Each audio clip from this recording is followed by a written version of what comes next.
morning, everybody, and good evening. We wait a few seconds, 1 minute to start. But while waiting, I'd like to share you some slides. Here you are. Here you are. Okay. Today is the 13th webinar, Rex webinar, that the series is called The Great Change. And we want to give two ideas, two suggestions, we want to reach two main purposes. One is to give tips and ideas for club owners to be more successful in the future.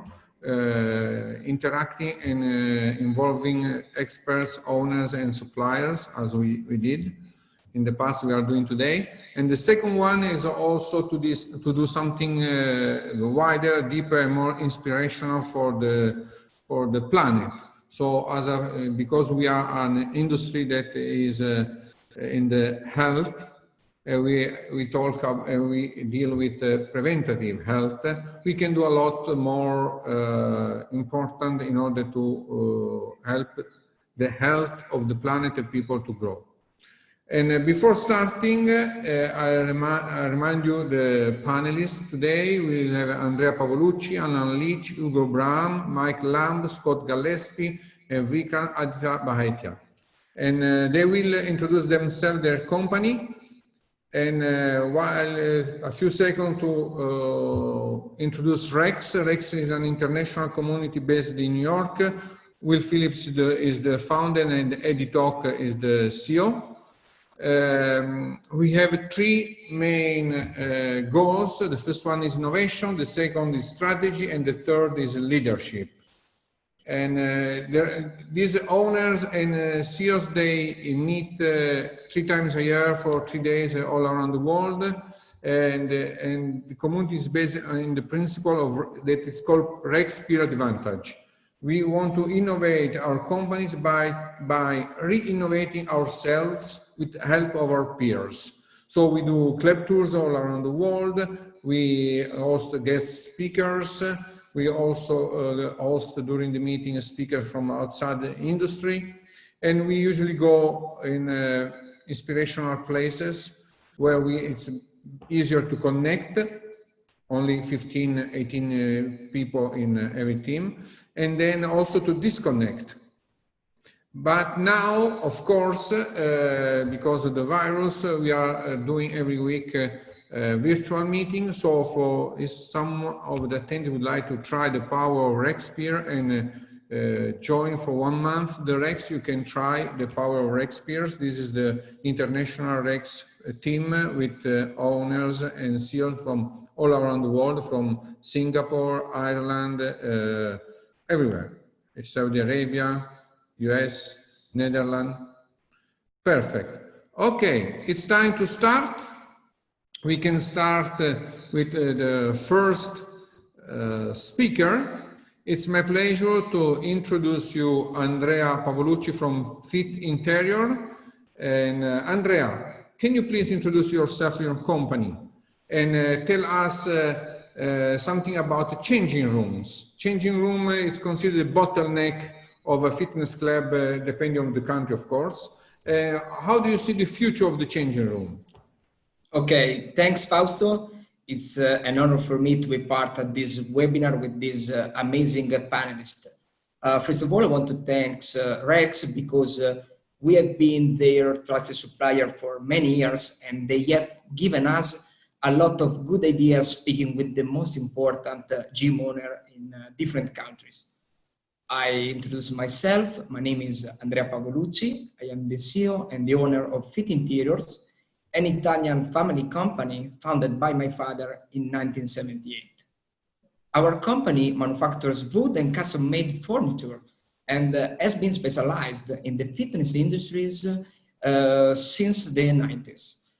Nowadays, our company works not only in fitness, but in different industries as hotel and spa, corporate, clinics, and museum. The continuous improvement of the quality of its services and production is a primary company objective. I grew up working with my father, and he repeated to me so many times that good is not enough. Every piece must be perfect to match each other. So good is not enough. This is something that I have in my mind. It's like a mantra that pushes us to improve every day to become better and better. The second milestone of the company is the design. Our mission is to create unique furniture, increasing at the same time comfort perception and quality standards. Our claim is design first. Design is everything. Design combines function and aesthetic. One of the greatest designer, Dieter Rams, that inspired a lot of companies, including Apple, for example. His design motto was less but better. Wrote 10 principles for the good design that we use as a guideline every time we study a new product. For example, good design is innovative, good design is aesthetic, good design makes a product useful, good design is long-lasting. So for us, design first. Fausto, I share my screen. Yes, yes, you can. Okay, here we go. Replying at your question, Fausto, what we have seen is that the changes taking place inside the dressing room in the requested services and habits were already present before the COVID-19. COVID-19 has only altered these changes for a while. Transformation was already in place for a long time. Dressing rooms are the place where you are most vulnerable. So customers are searching for privacy and comfort. Right now, they want to have a feel-at-home perception. Sometimes they want to have more than they have at home. They want to be gratified. They want to be pampered. Customers are going to the gym for several reasons, and more they are searching for a new experience. Experience is not only the workout, it's a full solution. Everything must be coordinated and be coherent with the image that the clubs want to transmit. Experience is the key to success. We are very careful to try to anticipate new habits. We are thinking about the dressing room of the future. By watching what changes have happened over the years and in the new way of understanding workspaces, for example, is that you have two different needs. On one end, the research of the privacy, so tiny spaces that can provide you protection. And on the other end, the human natural need to socialize. So open spaces that encourage you sharing. So we think that the dressing room of the future will match these two different aspects, maybe becoming a versatile space that could have different solutions depending on the customer needs. Thank you. Thank you very much. Thank you. And now it's time to go to one that is very popular in all the fitness industry from Ireland, Allan Leach. You are very popular in the URSA Congress. We know you very well. You are an expert in marketing and sales. Allan, can you introduce yourself and also tell us how has the pandemic influenced your marketing and future marketing campaigns? Thank you very much, Fausto, and thank you very much for having me on your panel. Just for anybody that doesn't know, I run or operate the Westwood clubs in Dublin in Ireland. We've been around for about over 30 years. We have 6 health clubs with 35,000 members and about 29 million turnover, or pre-COVID with about 29 million turnover. We're in the high end of the market. We charge, about 84 euros per month. And we have joining fees and everything else. Our clubs, we have probably 2 different types of clubs. One is the very big multi-facility 50-meter swimming pools, 25-meter swimming pools, several studios in each club, les mills, tennis courts, squash courts, and then we've the smaller ones that don't have tennis, but all our clubs have swimming pools and les mills and everything else. So very successful very successful for the last 15 years. And then the COVID came along. As most people would know, we're very big on sales and marketing, very big on sales and marketing. So the question is, how does marketing change? To be perfectly honest, Fausto, it hasn't changed that much. I look at this as we've had challenges. We had a recession for 7 or 8 years, and it has a massive impact in the industry and put most of the players out of business. Our strategies when it comes to marketing has been from the very start. For me, I hand over COVID and everything else to our operations director, and I look after getting the business back up. And we've only one goal and one goal only, and that's to get to 35,000 members again. Now, we don't know where we are because, like probably a lot of people, is you don't know how many members you've lost until you do your direct debit run.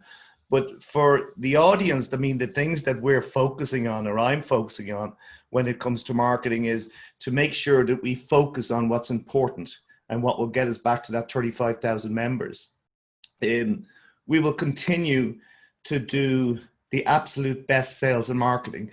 I mean, marketing doesn't have to change just because of the COVID pandemic. That can be a mistake. Marketing strategies are marketing strategies. They shouldn't just change overnight. And the tactics that you use can be just as powerful in the COVID pandemic and after as they were before. So we used our downtime, and that's the recommendation I would give to anybody who's still closed. Use that downtime to prepare for the opening.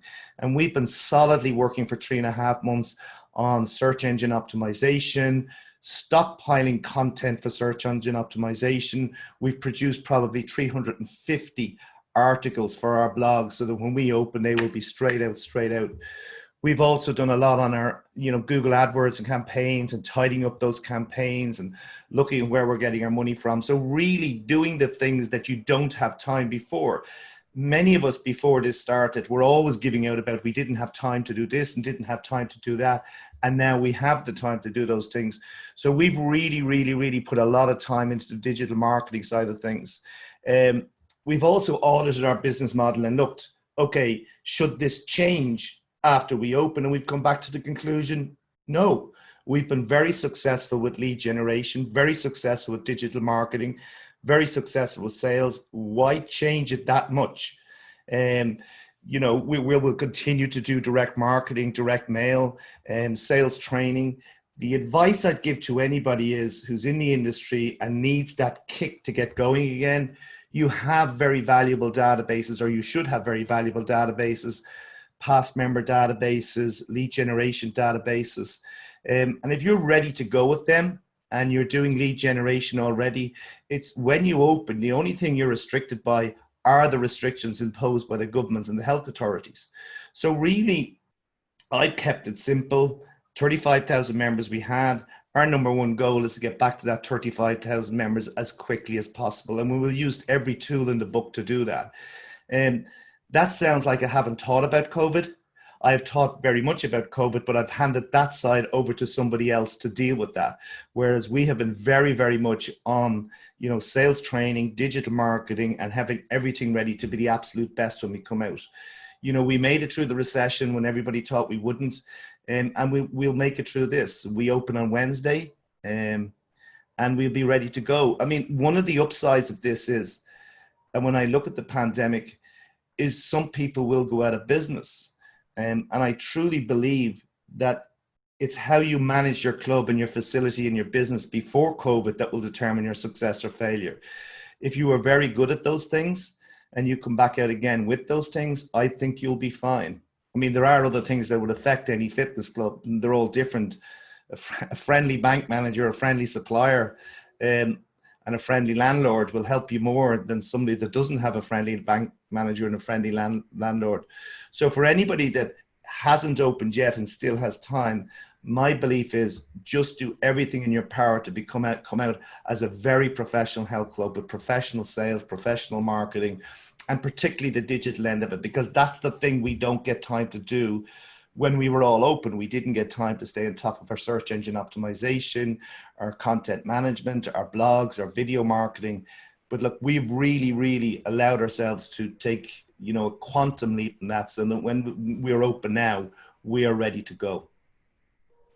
Thank you, Allan.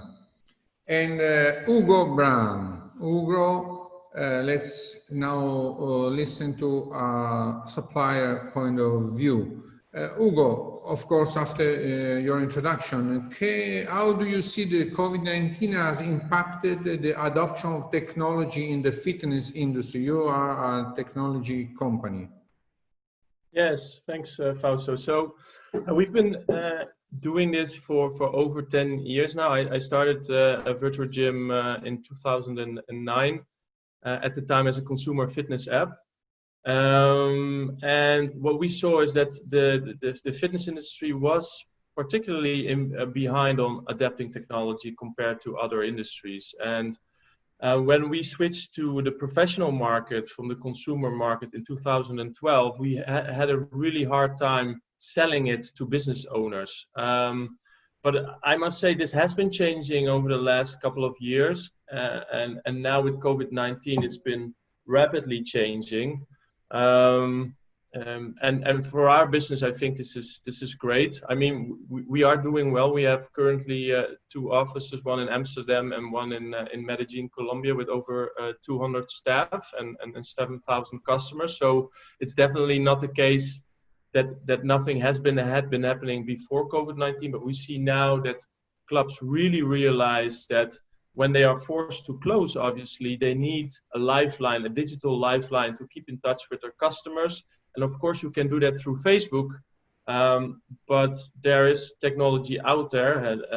And of course, particularly also what we do at Virtuagym is the ability to create digital workouts, have trainers coach people remotely, also on nutrition.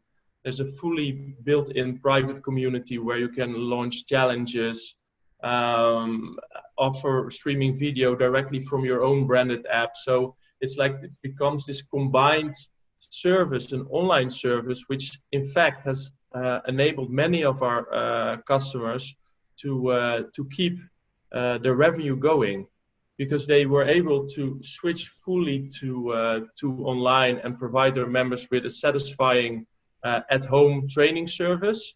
And yeah, I would say from our numbers, around 50% of our customers have been able to keep billing their members by using our technology. So yeah, I think that's very, for us, a positive effect of course this terrible event.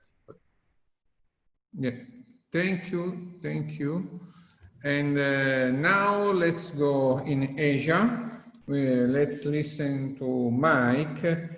Mike, what would you say was the most significant issue you dealt with during the COVID shutdown period? And also, of course, tell us something about you and your company. Sure, thank you very much. Great to be with you guys. Greetings, everyone, wherever you are in the world, whatever time of day. I'm in Malaysia. It's 10 o'clock at night here. I'm with Jets, 24-Hour Fitness, looking after the Southeast Asia region. We're part of Fitness and Lifestyle Group, which is based in Australia, which has 8 brands under its umbrella. I have 30 Jets gyms in Thailand, and one's just opened in Vietnam. 30 years in the Asia business and loving every day. You asked what was the main issues when we were forced to shut down by the Thai government on the 18th of March. I think the number one thing that we had to immediately get on top of was trying to get a rent abatement from those 30 landlords. And I'm not sure how it's gone elsewhere in the world, but we've been very, very fortunate in Thailand with the landlords there. So 29 out of 30 gyms have given me completely free rent and service charge for 2.5 months, which is colossal for us. So having had our revenue tap instantly turned off on the 18th of March, we managed to save what was obviously a very significant part of the overhead by getting the rent frozen. We've also managed, by the way, to get some discounts after reopening. So if any of you are sitting there with health clubs, I think that's also something that's well worth chasing, trying to see what your landlords will do for you as you move out of the COVID situation. Number two was we obviously did our utmost to stay connected with our members. So we very, very quickly launched JETS GX at Home, our group exercise program. And we also launched very quickly a personal training at home program where all of our trainers were coached what to wear, what they should have in the backdrop when they were doing their PT online with their clients. So that managed to get us with some revenue stream during that shutdown period.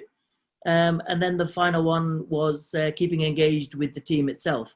We obviously with 30 gyms have a large manpower base, but through the chat group Line, which is very popular in Thailand, we managed to stay very connected with our own team and kept them motivated through that very difficult 2.5 month period. So those are probably the three biggest things that we had to take head on after our shutdown. And by the way, we opened June the 1st, and we're going quite well so far.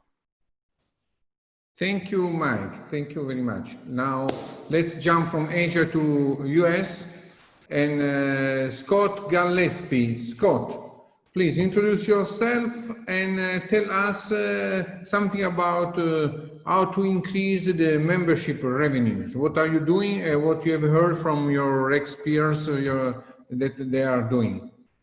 Ciao, Fausto, and thank you for having me. I'm honored to be on such a wonderful panel. And also kudos, Fausto, for raising such a great question. How do we improve the health of this community and this world? I think as we transition from how to deal with COVID to how to reopen, what does the future look like? I think this is a very important topic. I own Saco Sport and Fitness. We are a 27-year-old club. We're 2,300 square meters, about 25,000 square feet. We serve slightly under 4,000 members in a community of only 20,000 people, and our price point is $65 a month. We offer personal training, small group training, and group exercise is significant for us in that it represents 42% of all of our visits. Most notably, we launched a few years ago a preventative care practice with the intent to help those who struggle with healthy habit adoption, combine nutrition and exercise in groups to help people adopt those healthy habits. We measure outcomes, both blood work and body composition changes. And we work closely with insurance companies and bill insurance companies for those services so that in many cases, our consumers do not have to pay for these services. I think I've been a member of REX now for 20 years, and it would be remiss of me not to say that I wouldn't be half the business person I am without that 20 years experience, without the leadership of Will and Eddie and Brent and you, and the camaraderie of my REX colleagues and the information that we share. It has been the single best business experience I've had.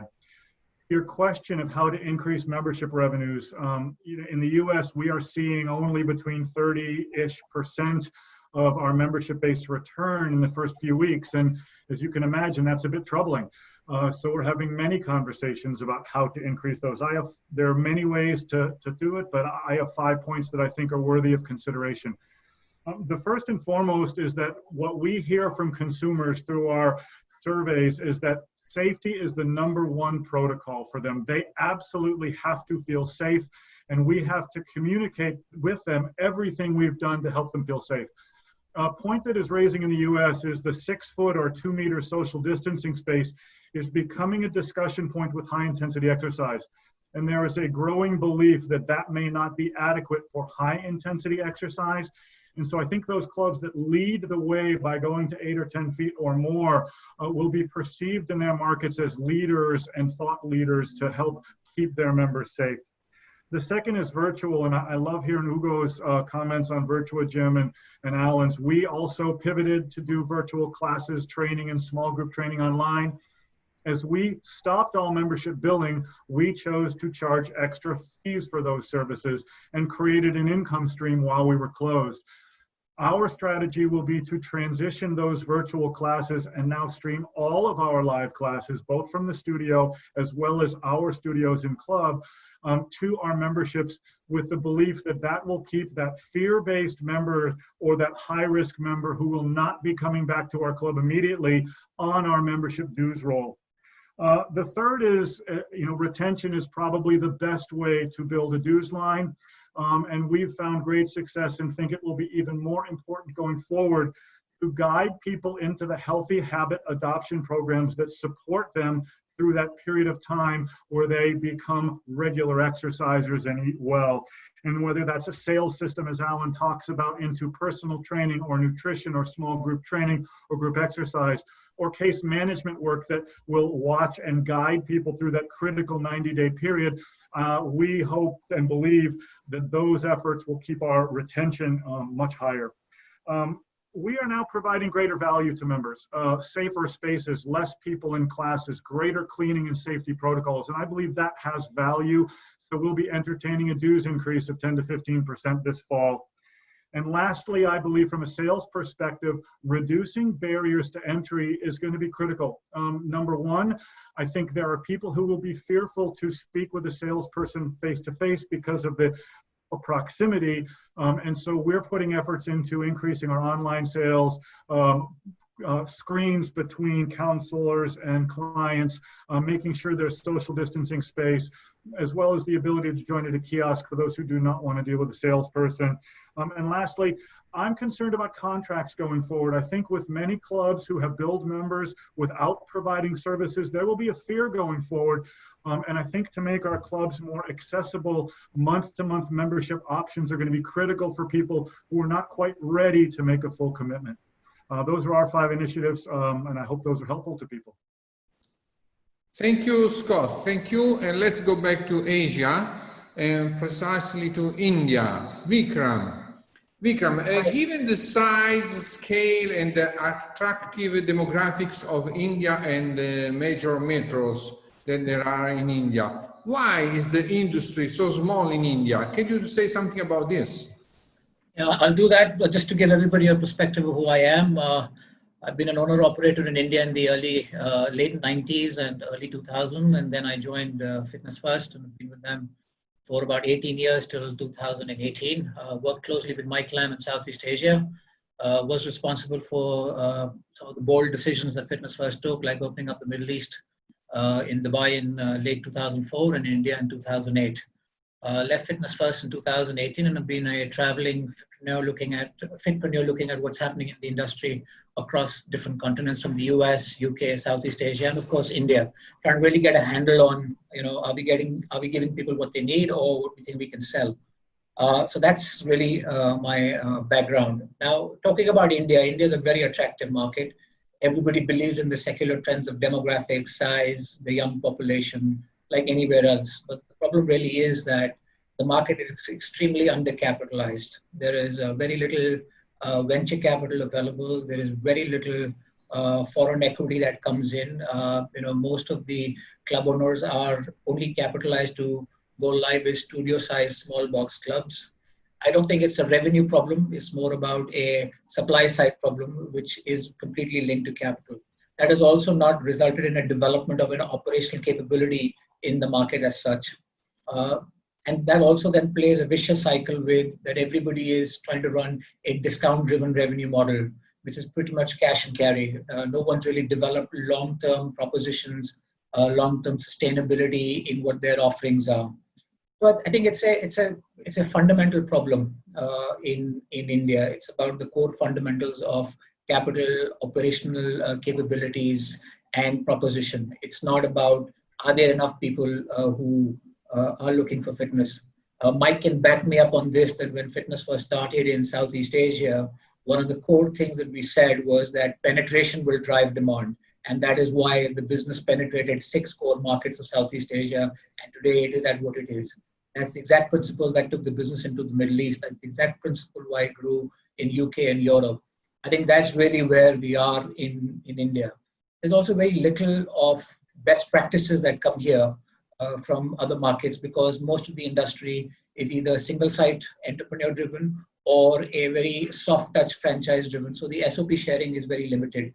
And again, capital plays a big role in it. So I think if tomorrow there was a concerted effort to invest in the market from a capital side, we will see a very different industry in India, because the demand is there, the young population is there. And while everybody talks about young, we also have a very large population in the age group of 40 to 60. And I think COVID will make those people become the real reborners of the market, and they would want a much more deeper connect to wellness and betterment, which includes fitness. Okay, thank you, Vikram. And let's go back to the first speaker, Andrea. Andrea, you gave us information about the changing room, but what about the reception area? Also, the reception area is a critical part of the gym, and how we can balance the safety, design, and functionality of the reception.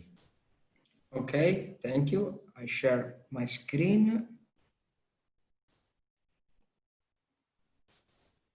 Okay.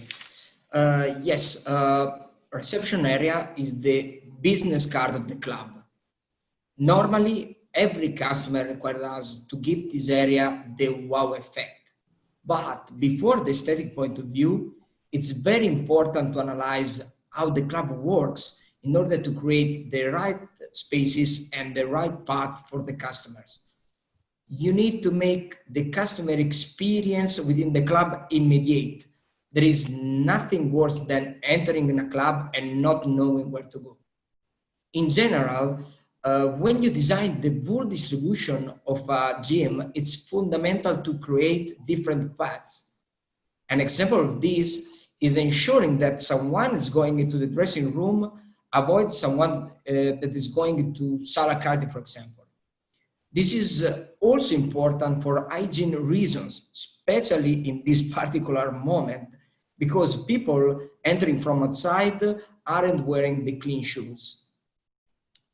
Technology right now is everywhere in clubs. The reception desk works as a multifunctional hub. You have the function of welcoming, you have the function of controlling, you have the function of security, sometimes even selling. So it becomes a strategic place, and you must study every single detail in order to create a perfect and well-organized ambience. As well, the social areas are more and more important, not only as a passage area, but a place to relax yourself before or after the workout. Here, Wi-Fi connection and the mobile phone charging point is a must. The goal is to create a special path from the entrance, a kind of storytelling into the club through a full atmosphere that could immerse the customer into a new experience. And furniture is also a fundamental part of it. We think that the gym of the future would be a place where technology will be totally integrated with furniture, with ecological and sustainable materials for the environment, a place to live a unique experience of body and mind. What the lockdown underlines is that we are social animals. We want to stay with other people. Socializing is fundamental for our wellness. Latin said, mens sana in corpore sano, and gym represent the answer. Clubs provide health and wellness. So for these reasons, when I think of the future of the fitness industry, I'm very optimistic. Thank you. Thank you, Andrea. Allan, you gave us some marketing tips and ideas. What about sales? What would you suggest in order to increase revenues from dues and non-dues? Thank you, Fausto. Just very quickly to go back what Scott said, and I probably didn't say that strongly enough in the first question. While we won't change our marketing channels, the idea of marketing, cleanliness and hygiene will be marketing number one. I mean, members current members and potential members are going to want cleanliness and hygiene to be the most important thing when they come back. And as far as selling is concerned, you know, in many successful fitness clubs, not all, but in many successful fitness clubs, face-to-face selling has been essential to success. And most successful sales systems, let's be honest, depend on face-to-face conversation. And particularly in the high price market, you know, you build rapport, you do a needs analysis, you overcome objections, you match your programs to potential members' needs and goals, and you close sales. These all take face-to-face, and in many times in closed sales offices. And of course, depending on, as Scott said, the public's willingness to engage with sales staff in an office, this may present huge problems for gyms.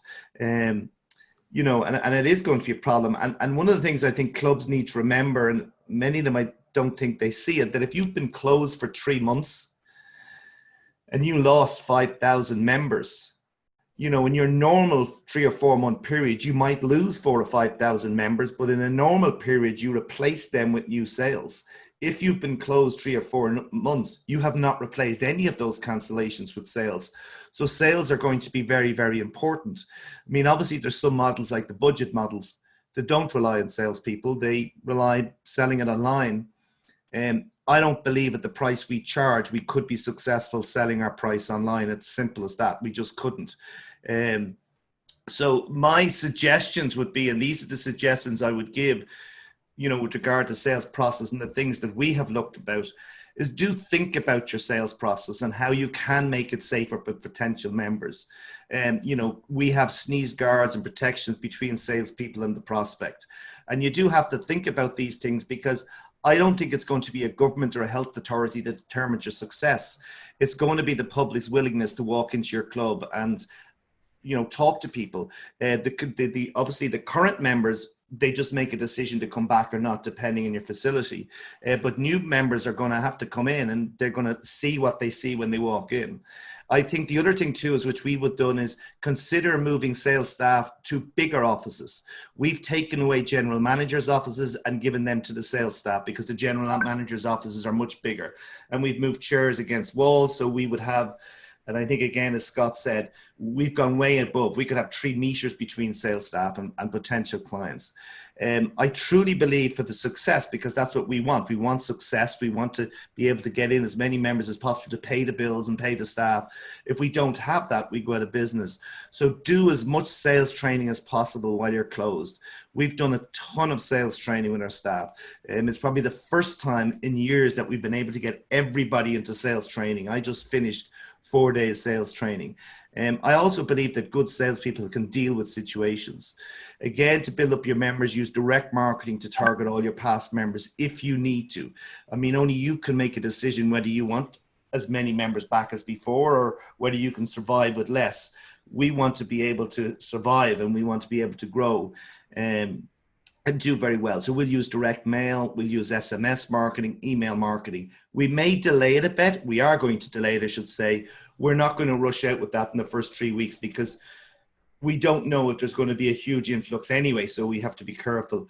And I would use direct marketing. The other thing is, there's very, very good digital marketing automation systems out there. We use a very sophisticated one. We use Microsoft Dynamics and Click Dimensions. So our website is integrated into our CRM. All right, we've done a huge amount of sales training with our sales staff to be able to do that. The other thing I think with the downtime for anybody when it comes to sales, you know, people have had and I keep going on about this, is a huge amount of time to rewrite your email marketing material, rewrite all of your things that you're going to use in, you know, marketing, whether it's direct mail, to rewrite them and take the time to do it. But I know this sounds bad, but we're coming out all guns blazes and going for it. Because we know at the end of the day, if we've lost 4,000 members or 5 or 6, in a normal year, your normal cancellations are replaced by new sales coming in. And look, cancellations and attrition is part of our business. There's no point in thinking it's terrible that they leave. They leave anyway. The real issue is have a lot more left than before. And even I've just finished with this, Fausto, you know, I hear in the industry that, you know, this country, they've discovered that their new member sales are up 20% on last year or 25% on last year. That has to be the case.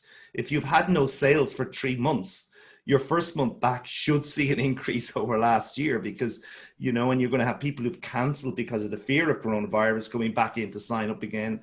So for me, and it might sound unethical, I need to go out there and get our company successful again. And I've lived by that. And I live by the idea that if you have sales, you can fix anything. You can fix anything. I think the other thing for us has been, we want to make sure that our members and the members come in the vast majority of cases, can have the workout that they want to have, whether it's group fitness. I mean, one thing we've done, and we're able to spread out studios. So if we had a spinning studio with 90 bikes, we're using tennis courts now to create another 2 studios, so we can have 3 spinning or group cycling classes at the same time.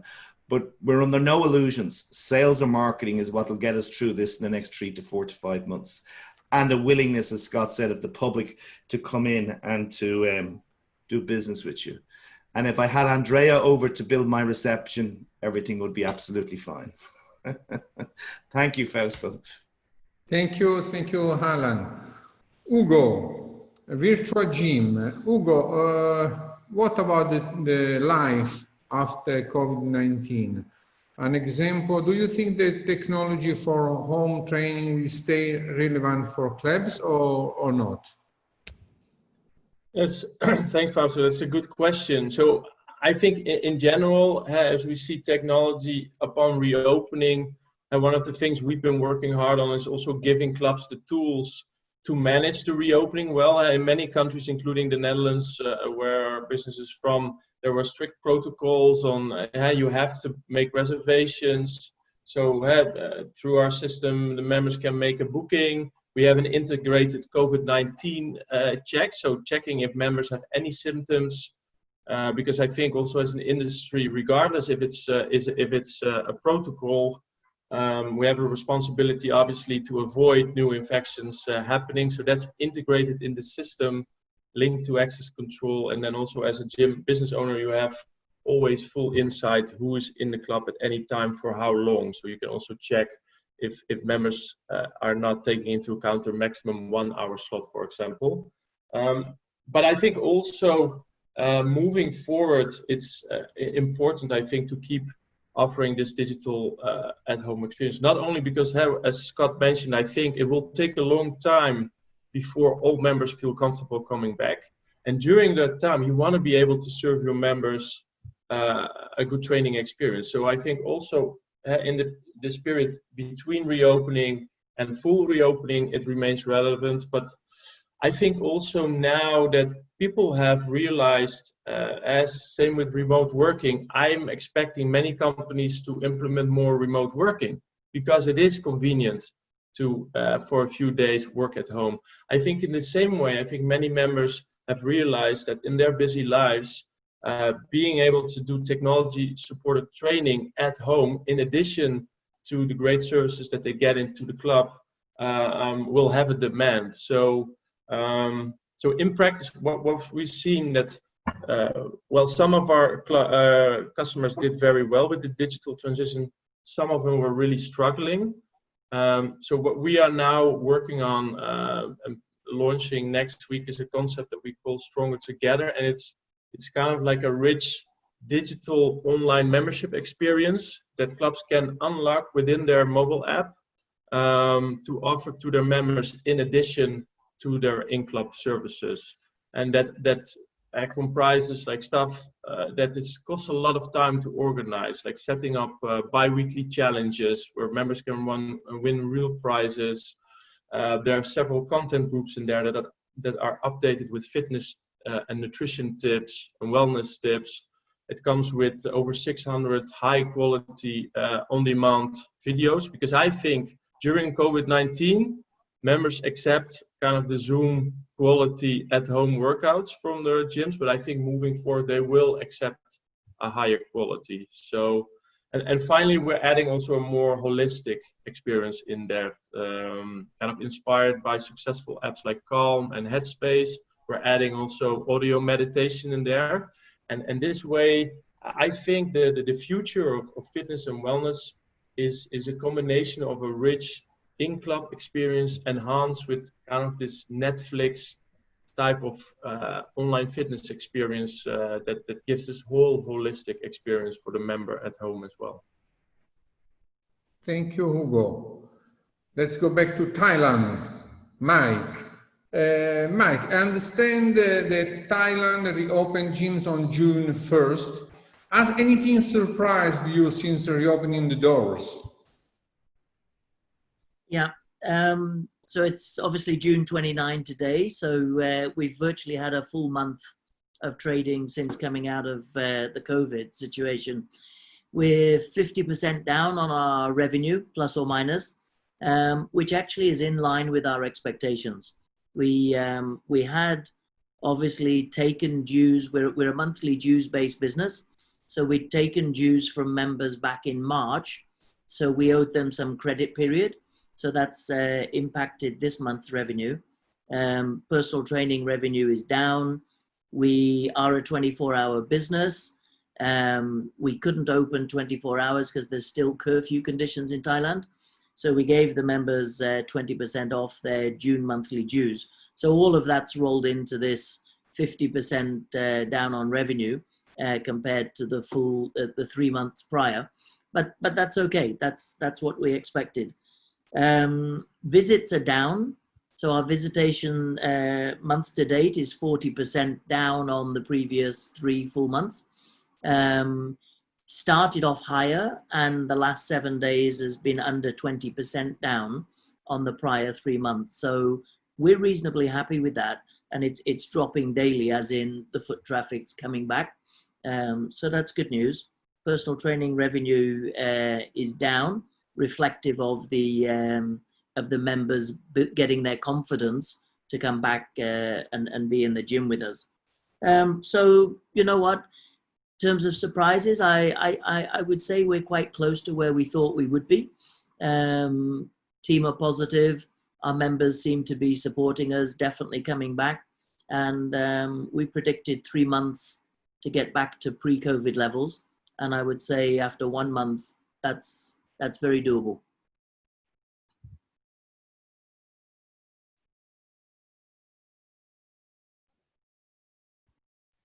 So you're muted still.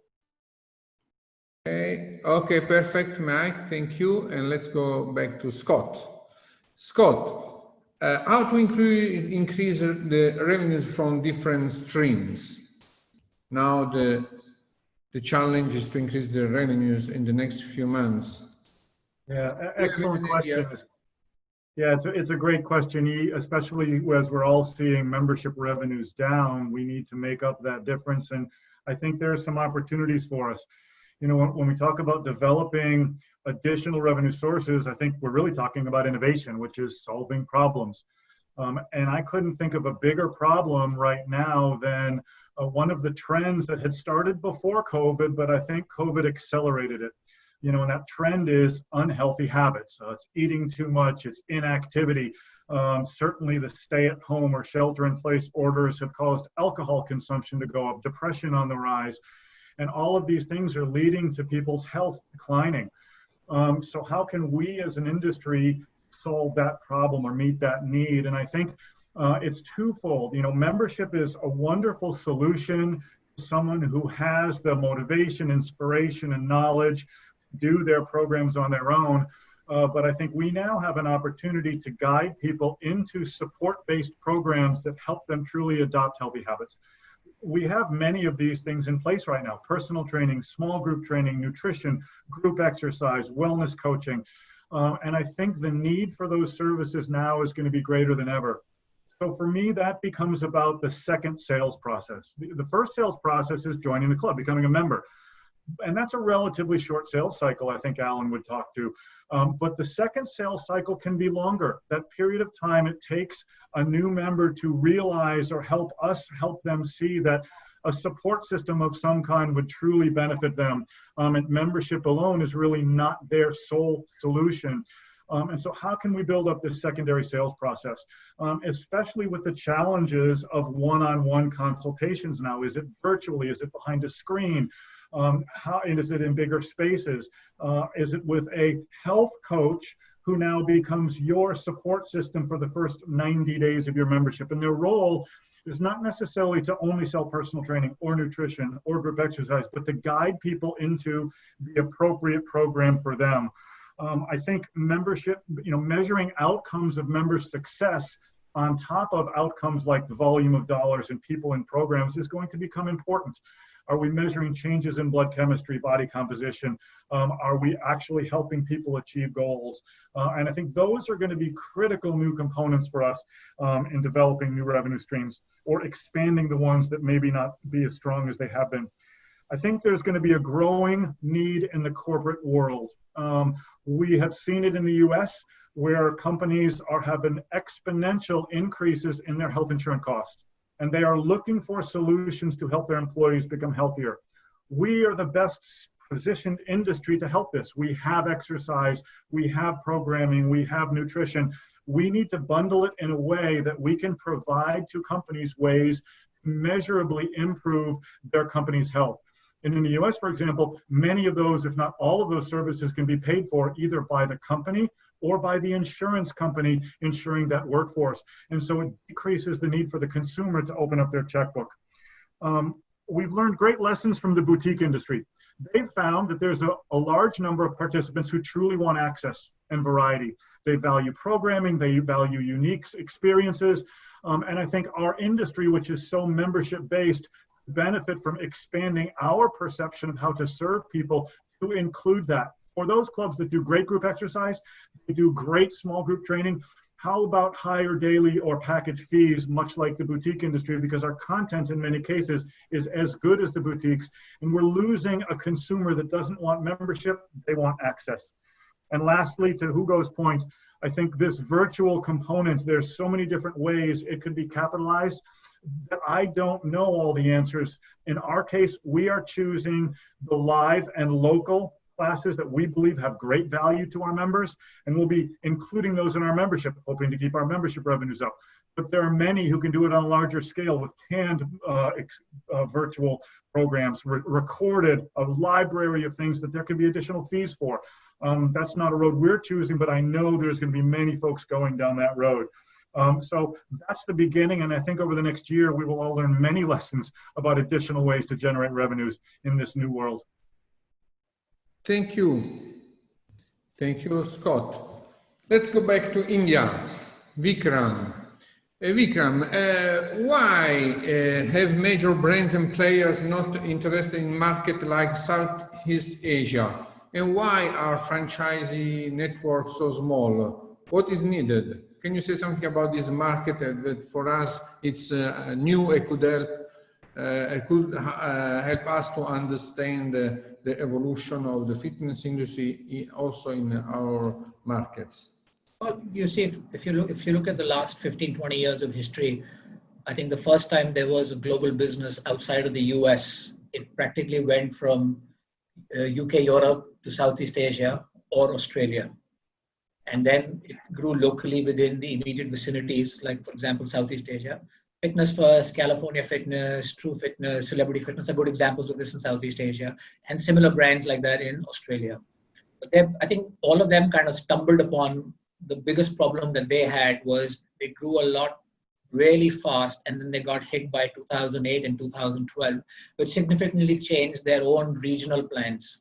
And then I think the other thing that really has happened is that invariably every one of the brands in Southeast Asia, Australia, UK, and Europe have developed, and the US have got a lot of hyper local competition, because in some local markets it's oversaturated. There are far too many big boxes, far too many of the same thing under a different name, far too many of warehouse style fitness, and at the end of the day the proposition got lost, and everybody kind of moved on from the customer journey to purely, okay, let's become low cost, high value, let's become this, let's become that. So I think somewhere in that, India kind of missed the boat. There was some investment made, but I guess most of those investments were challenged by the core market issues of more capital required to maintain position there, more capital required for hyper local competition. And at the same time, India was a very challenging market. If you look at franchise networks, everybody is looking at India as the next blue ocean. How do we go from 0 to 100? Or let's just find a master franchisee and it's just going to explode out there. I think as a market, unlike Southeast Asia, India doesn't really appeal that much to legacy brands. Just because you're a legacy brand doesn't mean you, on the day you open, you're going to sell 1,000 memberships. I think a lot of deep-rooted misconceptions need to be removed when you look at the size and scale of India. And at the same time, you need to have not just a short-term, but a medium-term plan to create operational capabilities and efficiencies in company-owned business, company-owned clubs, and then go through the franchise route.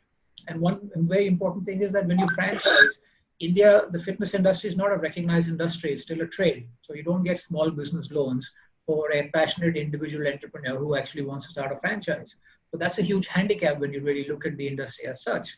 I think somewhere core market issues of major brands, over expectation of the franchise, the successful franchises all over the world is one of the reasons why we've not seen a thriving business in India, while everybody comes with the aspiration of how do we build scale through India. So that's really what my observations have been. Thank you. Thank you. Okay, we have reached the end of the webinar and we have time for 2-3 questions. And let's choose the first one to Andrea Pavolucci. Andrea, what about technology and digital innovation in the changing room or in the reception? Can you say something about this? Yes. You know, is always we are like a tailor who makes a tailor suit. So for us, it's very important to speak to the customer to understand their needs.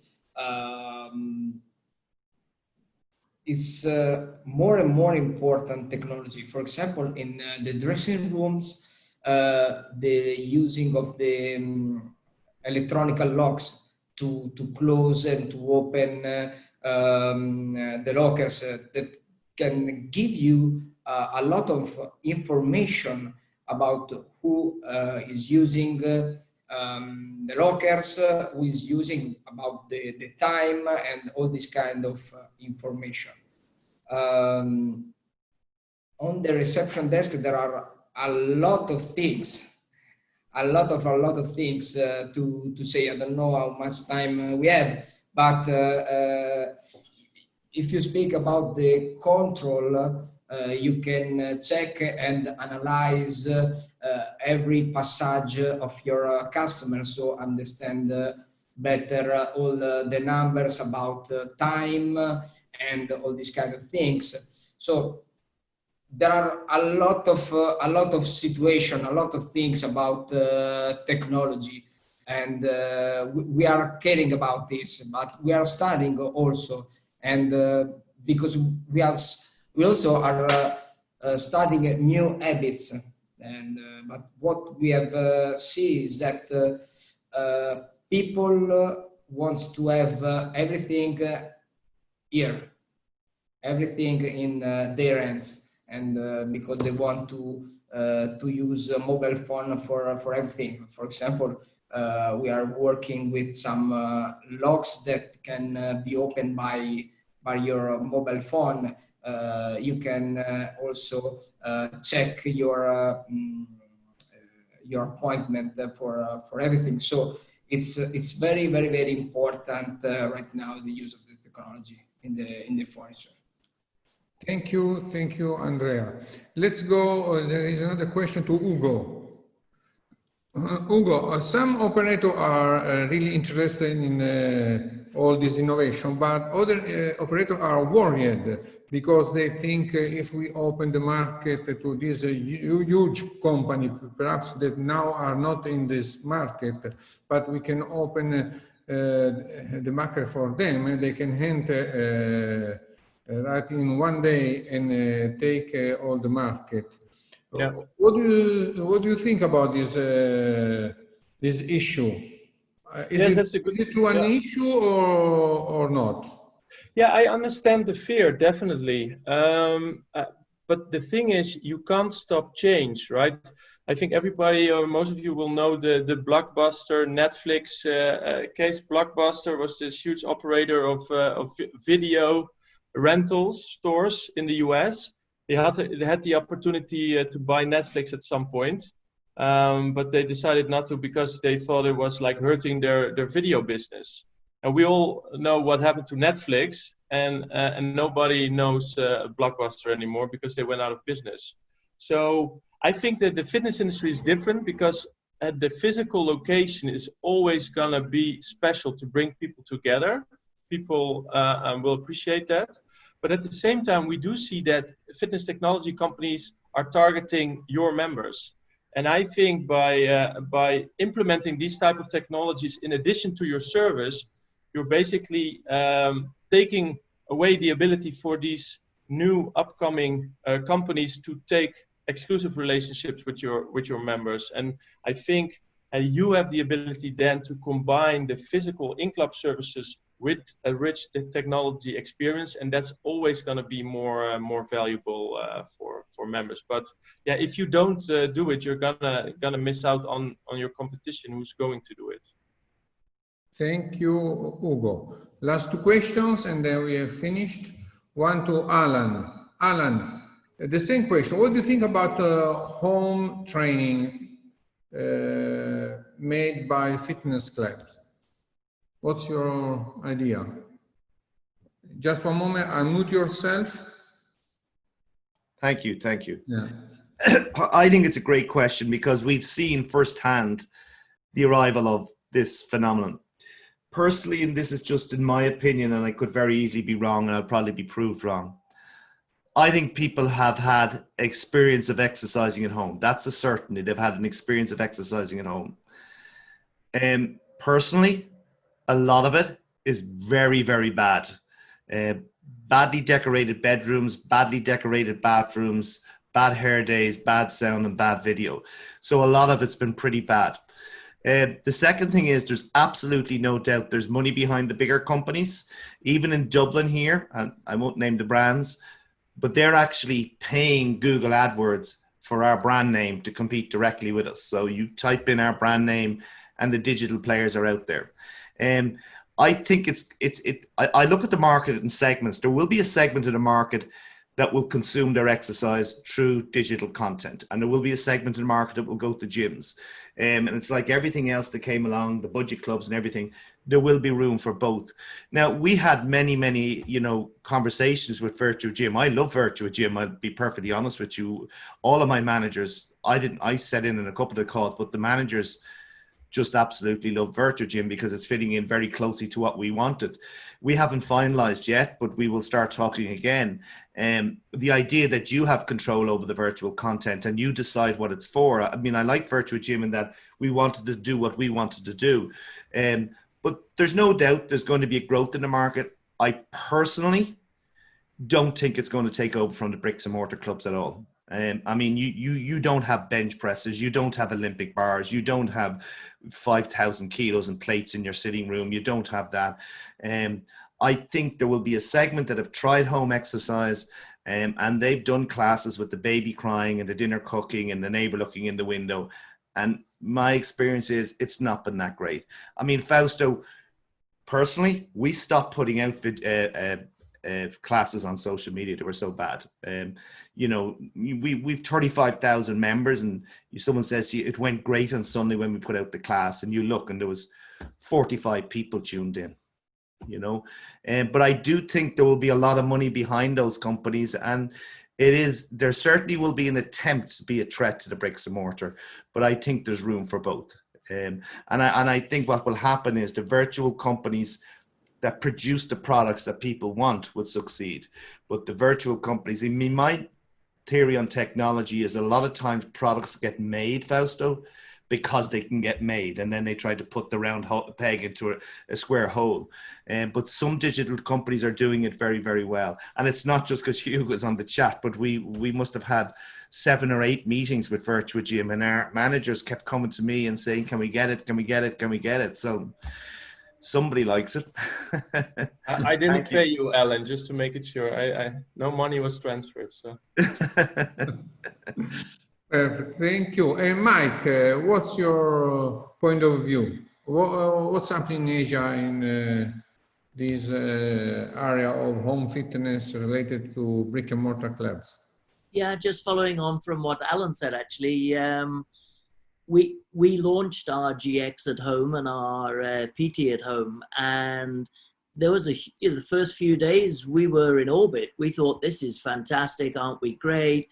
This is exactly what people want, and it died off. It died off very quickly. So I 100% agree with Allan that the equipment in the gym, the environment, the vibe, the interaction with the other members, the motivation you get from that. No, the gym business as we know it is very much still alive and kicking. Technology has its part. I mean, there's some awesome things happening with technology, the use of apps. We could talk about that for hours, but the technology's got its future in the gym space. But the gyms themselves are not going into virtual fitness. Thank you. And Scott, what's your opinion? What's happening in US in this area of home and brick and mortar fitness? You know, I don't think we know the answers yet. We've only been open a week. In the US, the clubs have been open as long as 5 weeks. I agree with both Mike and Allan. A club member who wants to come to a club to exercise wants to come to a club to exercise. And that is the foundation. I think for some period of time, whether it's 3, 6 months or a year, while the fear exists, and I don't know to what degree in other countries the fear is paramount, but here it is real, it is palpable, and I can't go anywhere without someone telling me I'm not coming back to the club until there's a vaccine. I'm not coming back to the club until there's herd immunity. I don't feel safe. I don't feel comfortable. We happen to serve 20% of our population is over 65, so they are considered high risk. So from my perspective, I think if we can find a way to serve those people for the period of time it takes for them to feel comfortable coming back, then we can continue to provide value for them in the form of membership dues. I don't know how that is going to play out long term. I simply don't know yet. But short term, we are going to maintain streaming all of our classes live. And to Allan's point, I think that will eliminate the bad hair day, bad kitchen, bad living room, because we will properly decorate our stage, and it'll be a local instructor that they know and can interact with. The instructor through Zoom will be able to, or whatever platform we use, we'll be able to see people and interact with them, and I think there's great value there. So we will continue to do it. From a personal training side, the same thing exists. We have many clients who will not come back to the club, and we are still personal training them. In fact, that's about 1/3 of our personal training business today is virtual in-home training, because the client simply does not feel comfortable coming back to the club.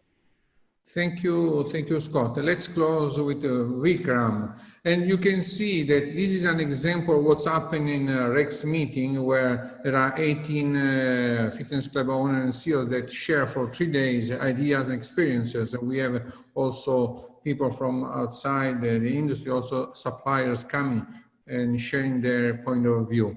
So if you want to try a virtual meeting for the next 3 months, we still meet virtual, and you can contact us and try a private Rex meeting. Now let's close with Vikram. Vikram, can you say something about home fitness in India? Well, it's an absolute explosion with a lot of investment being made in making it very current, right in your face, with a few brands. Every aggregator has put out content. Every fitness trainer is on Zoom putting out content. So I think everybody feels that everybody at home, I think anybody in the industry feels that everybody at home has a 60-inch TV and the 80 square feet to move, and everybody wants body weight training. So under that hypothesis, I don't think anybody is stopping. Everybody is just, it's like a free-flowing river out there. Some content is choreographed and formatted and is interactive because there's technology and investment behind it. Most of it, as everybody else has said, is of, if not really good caliber. I think there is a lot of progression in knowledge while in isolation, but will there be progression in fitness for the most? Maybe not. Eventually, everybody will want to come back out. Unfortunately, this has also resulted in everybody saying we need to shoot more content. Everybody's creating content. Every equipment manufacturer has content that can be given to their client. Every fitness portal has content that can be given to anybody who's looking at memberships through that portal. So I don't think there's any shortage of content. There at least be 10,000 examples of how to do a plank. The reality is how many mothers, fathers, or how many people have actually got a house where they have the space at the time they want to train to work out. Point being, in case everybody wants to be the Peloton of fitness now, but not everybody has a 25 square feet area in their club for that bike, like in the US. Not everybody has 80 square feet in India with a 50-inch screen. You can't work out to a tablet for the rest of your life. You can't work out to your phone for the rest of your life.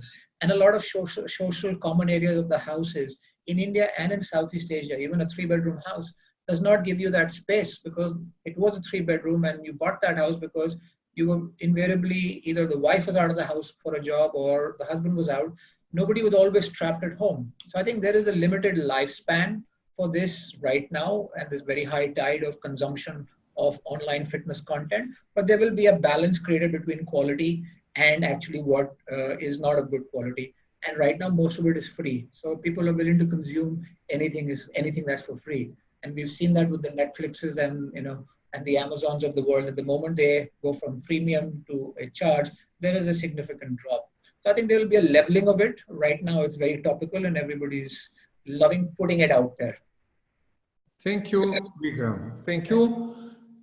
Thank you to all speakers. Thank you to all participants for attending the Rex webinar, and see you next week, same day, same hour, Monday at 4 Czech time, and with other 7 panelists, and have a nice week. Ciao. Ciao, Fausto. Ciao. Thank you. Thank you, guys. Yes, Everyone. Bye-bye.